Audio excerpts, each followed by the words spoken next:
আবারও আমরা উপস্থিত হয়েছি একটি বিগ ব্রেকিং আপডেট নিয়ে। তো অন স্ক্রিন আপনারা দেখতেই পাচ্ছেন সেন্ট জেভিয়ার্স কলেজে শুরু বিএড কোর্সের ভর্তি প্রক্রিয়া। আবেদনের শেষ দিন 6ই জুন।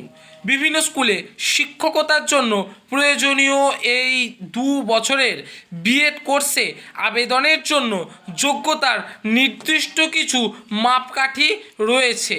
কলকাতার সেন্ট জেভিয়ার্স কলেজে ব্যাচেলর অফ এডুকেশন বিএড কোর্সে ভর্তি প্রক্রিয়া শুরু হয়ে গিয়েছে। সম্প্রতি সেই মর্মে কলেজের তরফে বিজ্ঞপ্তি প্রকাশ করা হয়েছে। 2024 থেকে 2026 শিক্ষাবর্ষের জন্য কলেজের তরফে এই কোর্সে পড়ুয়াদের ভর্তি নেওয়া হবে। এর জন্য আগ্রহীদের থেকে অনলাইনে আবেদনপত্র জমা নেওয়া হবে। বিভিন্ন স্কুলে শিক্ষকতার জন্য প্রয়োজনীয় 2 বছরের এই বিএড কোর্সে আবেদনের জন্য যোগ্যতার নির্দিষ্ট কিছু মাপকাঠি রয়েছে। এই কোর্সে স্নাতক বা স্নাতকোত্তরোত্তীর্ণ যে কোনো পড়ুয়া আবেদন করতে পারবেন, তবে তাদের ব্যাচেলার্স বা মাস্টার্সে ন্যূনতম 50% নম্বর থাকতে হবে।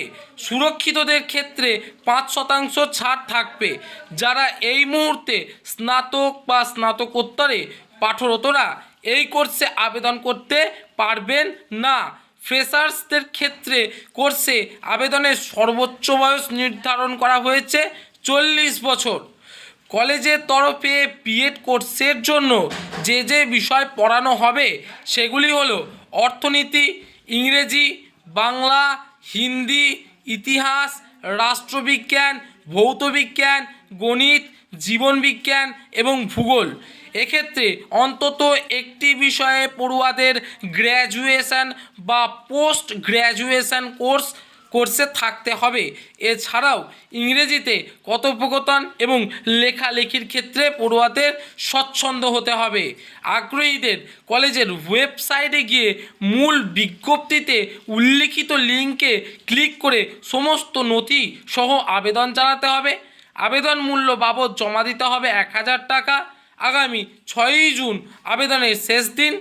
আবেদনকারীদের শিক্ষাগত যোগ্যতার ভিত্তিতে প্রাথমিক পর্যায়ের জন্য বাছাই করা হবে।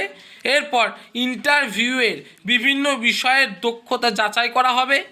ইন্টারভিউয়ের দিন সমস্ত জরুরি নথি সঙ্গে রাখতে হবে।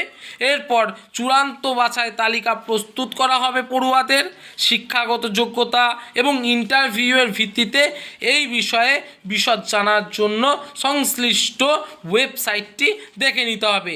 সুতরাং এই ছিল আজকে আমাদের ভিডিও যদি ভালো লেগে থাকে তাহলে অবশ্যই লাইক, কমেন্টস এবং শেয়ার করবেন, এবং আপনি যদি আমাদের চ্যানেলে নতুন হয়ে থাকেন অবশ্যই করে চ্যানেলটি সাবস্ক্রাইব করে আমাদের সাথে থাকবেন।